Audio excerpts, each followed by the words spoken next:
Welcome to episode 49 of Cougs on Cougs. This is Jess. I'm Mary. Hello. We are coming off a tough basketball loss, but we have football this week, so we're excited. Yes, football tomorrow. We wanted to start by wishing Coach Rose a happy birthday. His birthday was on Monday. This is coming out on Tuesday, but we still wanted to make sure we wished our very winning coach a happy birthday and hope that he gets a lot more wins. We went low on Twitter wishing him 2 wins this week, but my real birthday wish for him is a WCC championship. Speaking of Coach Rose, our quote of the week comes from him. It's inspiring in a different way than a lot of our other quotes have been. I mean, what do you think? Yeah, well, let's read it. So this was right after the Illinois loss, talking to Gregor Bell. Coach Rose says, it's a crying shame. When it was time to win the game, we were not our best.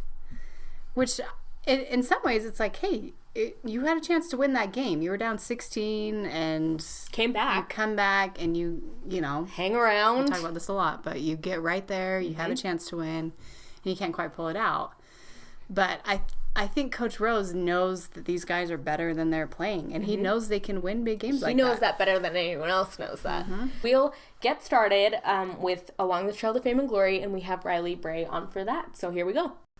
We decided to do one last Along the Trail to Fame and Glory segment for the season since our Cougars will be in sunny San Diego on Wednesday, tomorrow. So we brought in San Diego native. Well, okay, it gets a little complicated. We'll get there in a minute.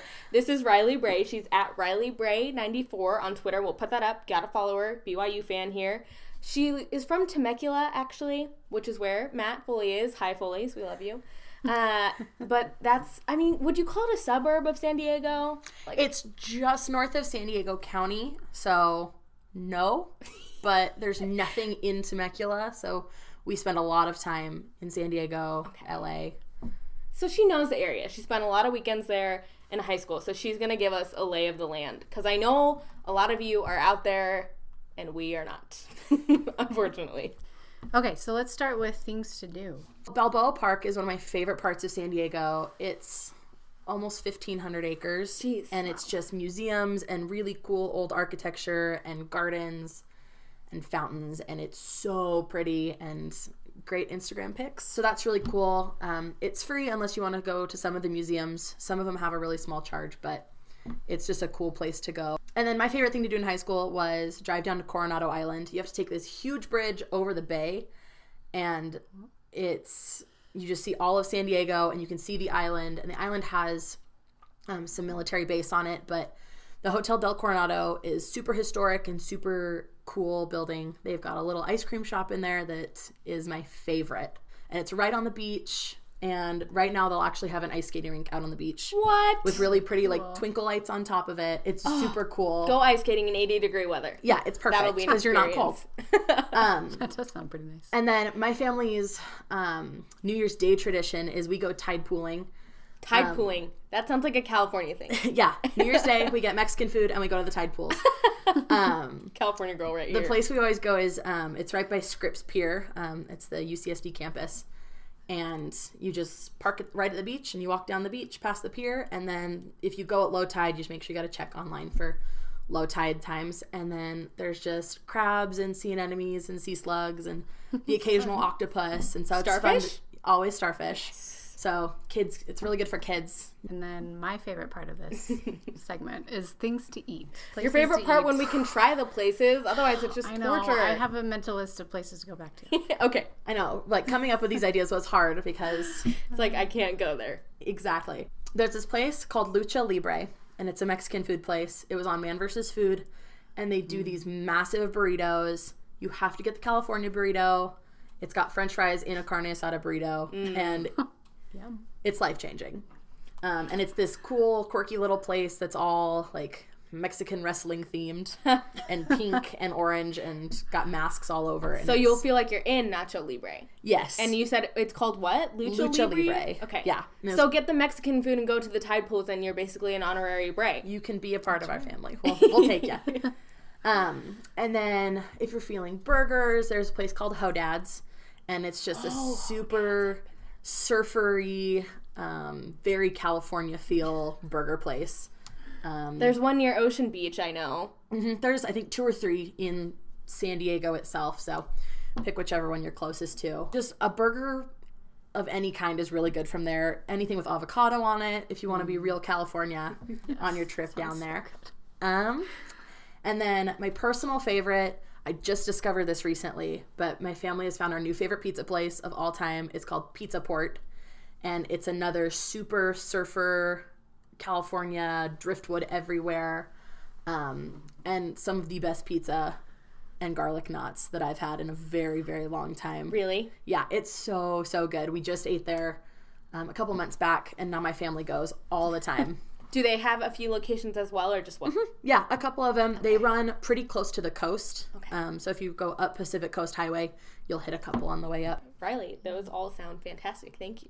You're welcome. I'm super hungry now. Thank you so much to Riley for coming on and sharing those places with us. Hope some of you get a chance to go visit those places. Send us your pictures, as always. And we want to mention, if you get a chance to go see the Mormon Battalion site, they have a video there that our very favorite, Vanquish Foe contributor and BYU fan on Twitter, Jake Welch, is in, apparently. He says he has a cameo. We really want video evidence of this. It makes me want to go more. Yeah, so somebody please go to see that video.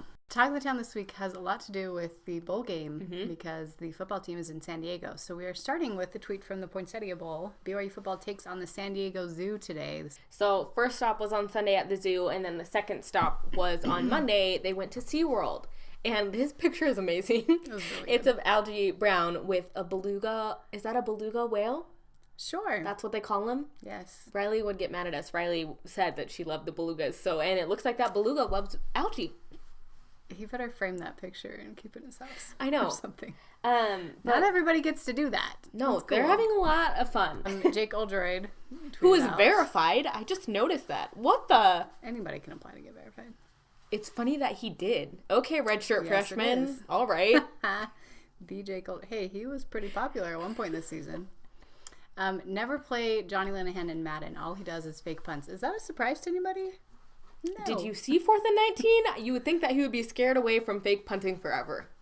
Apparently not, though. Not in video games. I wonder how many times he succeeds. Well, we also found out this week that Wyoming has what we're calling its own version of Boney Fuller. Boney Fuller has been retweeting a lot of this guy's tweets throughout the week.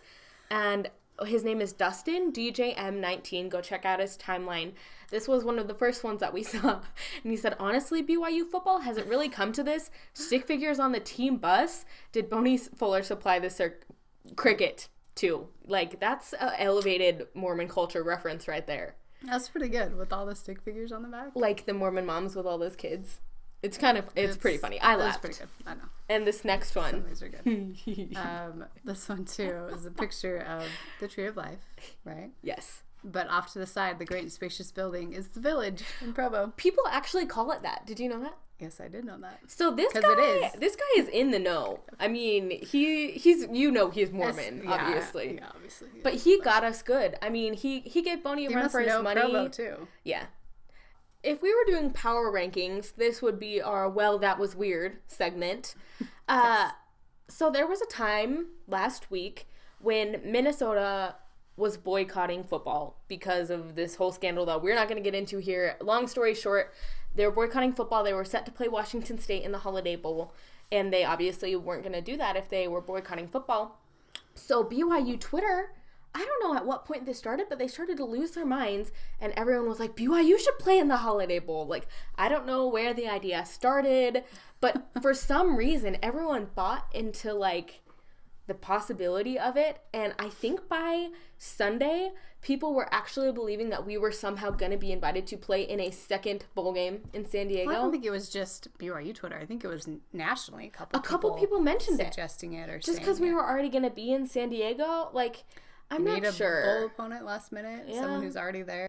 I saw some people say that the Poinsettia Bowl could be a play-in, and that the winner of Wyoming BYU could play in the Holiday Bowl. Anyway, it was all ridiculous. We don't know the rules. I know Robbie, whose tweet we showed, he looked into it, and there's no rule about the amount of practices, but it doesn't actually say anything about amount of bowl games. Long story short, Minnesota ended their boycott. They're going to play in the Holiday Bowl, so just kind of a interesting thing that happened in the BYU That was Twitter sphere this week. Jack Mooney tweeted out that 26 years ago, I baptized my brother, Kalen Hall, into the church. Today, when I see his son, KJ, number 20, take the field, all I can say is God is good. That is some full circle stuff right there. That was pretty cool that Jack's on the coaching staff now. Now he's got KJ there. I didn't know he baptized his dad. Did you? No, I didn't. It's a cool connection. That's very cool. Our last thing in the football portion is from Micah Simon, and he tweeted that there was never a serious moment with this dude, and he tagged Reno Mahe, and it's just this really cute picture of Reno just completely clowning around with the running backs. And we just thought it was really nice to see this. It's just a few weeks after his daughter passed, and he's in such good spirits. Reno's just that kind of guy who's always uplifting others, so I loved that. For sure. He is going to be wearing pink shoes tomorrow to honor Elsie, so look for that. But speaking of the running backs, this is kind of funny. Squally Canada tweeted out, so he just cropped the picture of himself from the picture with Reno and had Micah Simon and Tanner Mangum caption it. So Micah's was when you win a Monopoly, and Tanner's was when you knock the 8-ball in. So we do caption contests on Twitter. They like to get in on it too, I guess. That's funny. Question of the day: which BYU football players and BYU basketball players resemble Star Wars characters? This could go a lot of different ways, actually. Sports Nation was doing this too, because Rogue One did come out this week. Yes, they are dipping into our Cougs and Culture segment. This was Luke Skywalker and Stephen Bayo. I don't see it. If you remember back to our It's Only Weird When It Doesn't Work segment, I saw this tweet and it totally reminded me of that. We need to do another one of those because we know you all have superstitions. But Nate Slack tweeted after that Illinois loss and he said, I hate BYU basketball losing because it causes me to reflect on everything I did during the day. What didn't I do did do that made BYU lose? And our friend YFangirl_JB said we lost because I forgot to put out the flag. My fault. Good friend Carson _Crosby. Walking streets in San Diego wearing BYU gear. Old guy. Did you go to BYU? Me, yep. Old guy. Jimmer Fredette. One of the best ever. Yes. The Jimmer Fredette memory is long. The definition of a legend is Jimmer. Look it up in the dictionary. You'll find him there. You don't forget that name. The legend lives on. Coaching from the couch. So this last week, BYU had one game. It was finals week. And so they had a little bit of break between Colorado, and then they flew out to Chicago to play at the United Center against Illinois. The Fighting Illini, whatever they call them. And that didn't go great. We lost 73-75 at one point. In the first half, we were down by 16, and it was just not looking good. Eric Mika was in foul trouble again on some lame foul calls. And we just don't know who we are without Eric Mika on the floor. So we got into a whole, kind of clawed our way back. Had a couple of chances to win or to pull ahead and couldn't quite do it. So 73-75 was your final. So let's go to Coach Blanchard. What went wrong in this game? We'll start with what went wrong. And for me, it was balanced scoring, which kind of speaks to the point of us having an identity crisis when Eric isn't on the floor. It's like we're completely anemic and we don't know how to do anything without him on the floor. Eric had 25 points. Eric had a great game. Nice stat line. But then our next leading scorer was Nick with 16, which is okay. And then your next leading scorer was TJ with 10. So we only had 3 guys in double digits. I want 5 to be in double digits. I would love for our whole starting lineup to be in double digits. And if one of them is having an off night, then I'd love to see someone come off the bench and, get 10 points or more. I know there was one point in the game where our bench had 1 point and 1 rebound, and their bench had 22 points and 11 rebounds. Which is not okay. I will say our bench is injured right now. I was saying to Jordan that if we would have had Elijah Bryant or Kyle Davis, I'm feeling quite a bit better about that game. I think we have at least one more score in double digits, but we don't. And so we need the next man up. So that was basically my what went wrong. I'm looking at this game and I'm like, why couldn't we pull this game out? What was the problem? And it for me, it comes down to who you don't have in these games right now. Elijah Bryant was supposed to be a guy that was supposed to play a lot of minutes for you and take a lot of pressure off of someone like TJ Haas. Right. TJ wasn't necessarily supposed to start. That was Elijah Bryant's starting spot. And then you've got guys like LJ Rose, who is still dealing with injury. Injuries with his feet. You've got Kyle Davis, who they're sort of piecing together so he can play in games. He's not practicing. At one point, you had Stephen Bray, who was out with his thumb hurt. And now Zach Frampton's out with his thumb. And Braden Shaw has back issues. And it's like... Who isn't injured? Yeah, so that's kind of the problem. Like, okay, we're not getting scoring from our bench, but... Look at what our bench is right now. We'll move into what went right. Coach Tyler, what went right for you? I thought this was a game where you saw some good stuff from some young people, and actually both games. So Colorado and then this game. For me, Colby Lafson coming in at the end of the game, crunch time, you're trying to get a big one for your NCAA tournament resume, and he comes in and hits 2 big 3-pointers, which is, we need him to be that guy. Mm-hmm. Somebody has to be that guy. Why not Colby Lafson? Sure. That was Zach Sellius last year. If you remember that game at Colorado, that's what he did. We were down early. We needed somebody to come in and keep us in it, and that was Zach Sellius. And here we have Colby Lafson hits a big 3 with like a minute and a half left to, move it to just 1 that we were down. Mm-hmm. And then you also had LJ Rose at the very end of the game hitting some ridiculous shots, a 3-pointer and then one just inside the 3-point line that both went down. I feel like that mostly just made people mad. They were like, LJ, why didn't you do that earlier? And that's kind of the story of our season, is that our bench is what went wrong and also what went right. Because there are encouraging things, but there are also things that are killing you. So for me, it kind of goes back to that timing thing with LJ Rose. I did like that we had 11 steals. I liked the way that we looked on defense for most of the game. We looked much better in the zone, I felt like, than we did against Colorado. So we were able to have those active hands on defense and to force those turnovers. So we had 11 steals. They had 7. I do feel like a fair amount of our 11 steals came at the end of the game when we, got really desperate and were really trying to force those turnovers so that we could score and win. Urgency and intensity. So the only thing I would have liked more is if that defensive urgency, like Coach Rose said, when it was the time to win the game, that's when I want to see the urgency, not at the very end. Yeah, but 11 steals is good. Yeah, you see flashes of it. That needs to happen in the first half too, but the other thing I did like was that we had 22 assists in that game. We passed in a our game magic where number. Like not everybody was shooting that great. You had some good assist numbers. Okay, so here's to better luck this week, but that's what we've got for Illinois. Feel free to tweet us your feedback. We decided to throw in a quick 2-minute drill here at the end of the show with a really hot button topic that came up Monday. It came up because Christian McCaffrey said that he was not going to be playing with Stanford in their bowl game because he was going to be trying to stay healthy for the NFL. And that brought up a lot of discussion on Twitter in general and on BYU Twitter. So we have this tweet from Jake Welch. So Jake says, hypothetical situation, Jamal Williams rates out as top 10 pick in the draft. Would you be upset if he decided to sit out of the bowl game? So that's our premise for this 2-minute drill. So Jess and I are actually both on the same side of this argument, which we'll get to in a minute. But we'll start with the first side of the argument, which is we agree with him sitting out. Yeah, I mean, on some level, yeah, they have to do what's best for them as an individual. If that means keeping healthy so you can actually go out and earn the money, you put in all this work to get to this point.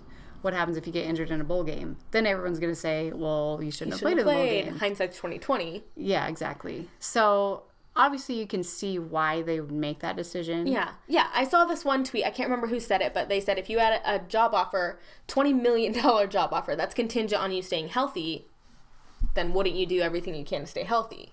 Right. Okay, so we obviously spent a little less time on that because that's not the side that either of us agree with. Just what's our stance? I think it's about loyalty to your team and about playing for your teammates, and football is a team game. You're part of the team, you play with the team. So that's my thought on it. Yeah, and I even saw, because I was thinking a lot about it, and I'm like, where do any of us really have room to say anything? Because none of us have ever been in the position. But Ezekiel Elliott, who's the star running back for the Dallas Cowboys now, tweeted out and said that he thinks it's crazy, and that if he had the opportunity to play in a bowl game with his teammates, he'd do it in a heartbeat. And to me, that was the difference between... I don't want to make Christian McCaffrey out to be a bad guy because I don't know him and he's probably a great guy. But, shouldn't it be everything to you to be out there on the field with your team and doing everything you can to help them win? Yeah, it's like a senior skipping senior day because you don't want to get hurt. You should ask Alabama stars or Clemson Stars or whoever, if they're going to play. You know they will. Yeah, so you have to wonder, is it just a cop-out? And to answer Jake's question, yes, we would be mad. And one of my favorite responses came from Allison Hamilton. She said, yes, she would be mad. I'm pretty big on the principle of loyalty regardless of the potential of future earnings. Money isn't everything. You know who else is big on loyalty? Jamal. So this is a very hypothetical question. But anyway, so there's our stance on it. Everyone was talking about it. Tweet us how you feel about it. So there are 3 games this week, which makes me very happy. On 3 days in a row. Merry Christmas to me. Hashtag blessed. Yes, so tonight at the Marriott Center, we are taking on Idaho State, the Bengals, 7 o'clock. Madison Bengham's alma mater, right? That's right. Wear white, of course. Basketball. Always. Next, so that's Tuesday. Wednesday is football. That's at Qualcomm Stadium where San Diego State plays. That will be at 7 p.m. versus Wyoming, and that one's going to be on ESPN, the mothership, so be sure to tune in if you aren't there. Just to keep you updated, BYU still has a 77% chance to win that, which is one of the highest of all the bowl games. And we just wanted to mention it was 70 degrees today in San Diego, which is like 40 degrees warmer than it was here in Utah. It's like 60 degrees warmer than it's been. Feel free to rub it in and send us your pictures. We'll like them. There's more basketball on Thursday night, also at the Marriott Center, 7 2 o'clock. home games. CSU Bakersfield, same thing, BYU TV, wear white. These 2 games, BYU should take care of business, hopefully see some better shooting percentages, gain some confidence before heading into conference play next week. So we will not have a show next week. We're taking a little Christmas break just because we'll be traveling in various things, but we wish all of you, our viewers, a Merry Christmas, and we'll be back for our 50th episode in the new year. It's crazy. 50. Wow. Sponsors this week are Alabama, not because we want to play them. No.